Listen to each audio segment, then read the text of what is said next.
বিসমিল্লাহির রহমানির রহিম। মাননীয় সংসদ সদস্যবৃন্দ, আসসালামু আলাইকুম। ফ্যাসিবাদের নির্মমতার শিকার অসংখ্য মানুষের কান্না আর হাজারো প্রাণের আত্মত্যাগের মধ্যে দিয়ে অবশেষে আজ থেকে পুনরায় যাত্রা শুরু হতে যাচ্ছে জনগণের ভোটে জনগণের কাছে জবাবদিহিমূলক সত্যিকার অর্থে জনপ্রতিনিধিশীল জাতীয় সংসদ। বাংলাদেশের জাতীয় সংসদের রাজনীতির এই ঐতিহাসিক মুহূর্তে আমি আল্লাহর দরবারে শুকরিয়া জানাই, যার অশেষ রহমতে আমরা একটি ন্যায়ভিত্তিক গণতান্ত্রিক মানবিক বাংলাদেশ প্রতিষ্ঠার লক্ষ্যে যাত্রা শুরু করতে পেরেছি। 1971 সালের স্বাধীনতা যুদ্ধের থেকে শুরু করে 2024 সালের দেশ এবং জনগণের স্বাধীনতা রক্ষার যুদ্ধ সহ এই পর্যন্ত দেশে গণতন্ত্র এবং মানুষের অধিকার প্রতিষ্ঠার সংগ্রামে যারা শহীদ হয়েছেন, ত্রয়োদশ জাতীয় সংসদ শুরুর এই যাত্রা লগ্নে আমি তাদেরকে কৃতজ্ঞতার সঙ্গে স্মরণ করছি।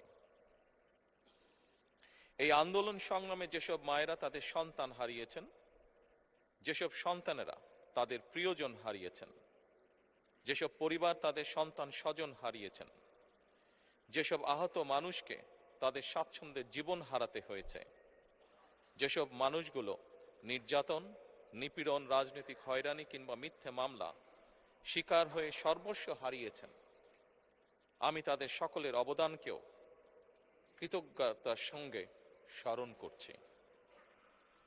দেশের ছাত্র জনতা, কৃষক, শ্রমিক, শিক্ষক, কবি, সাহিত্যিক, সাংবাদিক, চিকিৎসক, প্রকৌশলী, আইনজীবী, কামার কুমার, জেলে তাঁতি, গাড়ি চালক, ব্যবসায়ী এবং সরকারি বেসরকারি চাকরিজীবী, গৃহিণী, সারা দেশে গণতান্ত্রিক রাজনৈতিক দলের নেতা কর্মী সমর্থক তথা সর্বস্তরের সকল শ্রেণী পেশার মানুষ যাদেরকে গুম, খুন, হত্যা, নির্যাতন, নিপীড়ন, মিথ্যা হামলা মামলা কিংবা জীবন্ত মানুষের কবরস্থান তুল্য বর্বর বন্দিশালা, আয়নাঘর, কোনো কিছু দিয়েই যাদের গণতান্ত্রিক আকাঙ্ক্ষাকে রুখে দেওয়া যায়নি,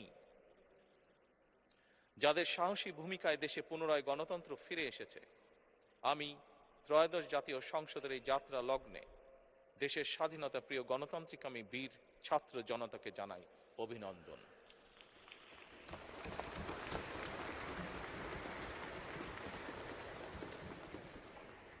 সম্মানিত সংসদ সদস্যবৃন্দ,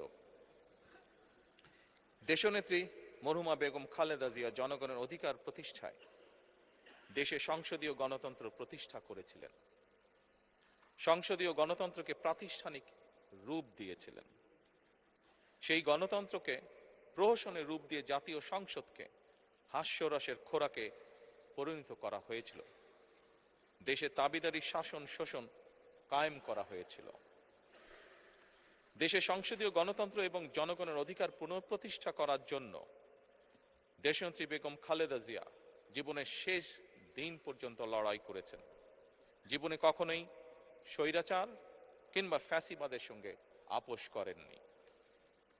দেশে আজ থেকে আবারও সেই কাঙ্ক্ষিত সংসদীয় গণতন্ত্রের যাত্রা শুরু হলো, আলহামদুলিল্লাহ।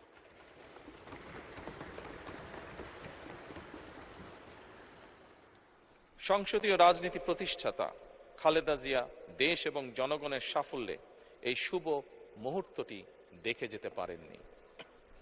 আজ তাই এই জাতীয় সংসদে দাঁড়িয়ে আমরা দেশ এবং জনগণের স্বার্থে আপসীর নেতৃত্ব, ব্যক্তিত্ব, স্মরণীয়, বরণীয়, অনুকরণীয় রাজনীতিবিদ মরহুমা খালেদা জিয়াকে গভীর শ্রদ্ধার সঙ্গে স্মরণ করছি।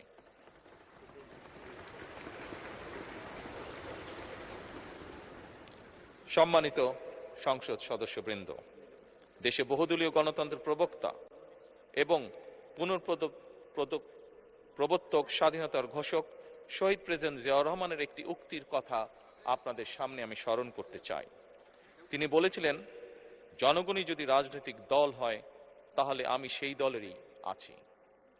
অর্থাৎ ব্যক্তি কিংবা দলের স্বার্থ নয়, জনগণের স্বার্থই সবচাইতে বড়। এটাই বিএনপির রাজনীতি।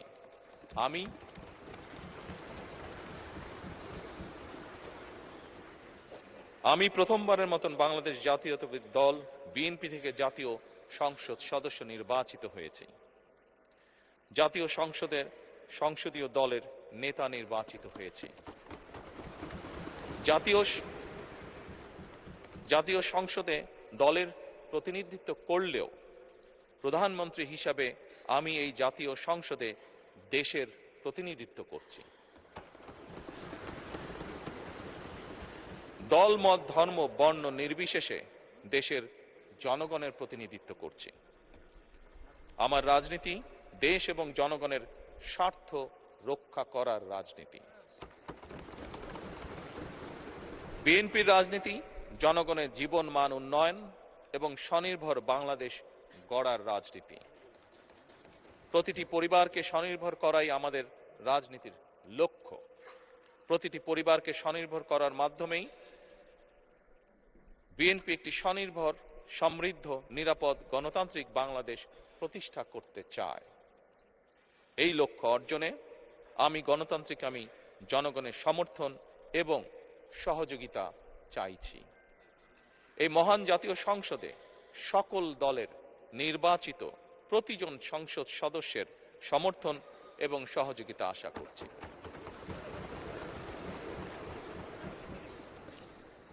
সম্মানিত সংসদ সদস্যবৃন্দ, আমি বিশ্বাস করি আমাদের দল কিংবা মত কিংবা কর্মসূচি ভিন্ন হতে পারে, কিন্তু তাবেদার মুক্ত, ফ্যাসিবাদ মুক্ত একটি স্বাধীন, সার্বভৌম, নিরাপদ, স্বনির্ভর বাংলাদেশ প্রতিষ্ঠায় আমাদের মধ্যে কোনো বিরোধ থাকতে পারে না, বিরোধ নেই। জাতীয় সংসদকে জাতীয় কর্মকাণ্ডের কেন্দ্রবিন্দু না করে বিতাড়িত ফ্যাসিস্ট সরকার জাতীয় সংসদকে অকার্যকর করে ফেলেছিল। আমরা এই মহান জাতীয় সংসদকে সকল যুক্তি, তর্ক আর জাতীয় সমস্যা সমাধানের কেন্দ্রবিন্দুতে পরিণত করতে চাই।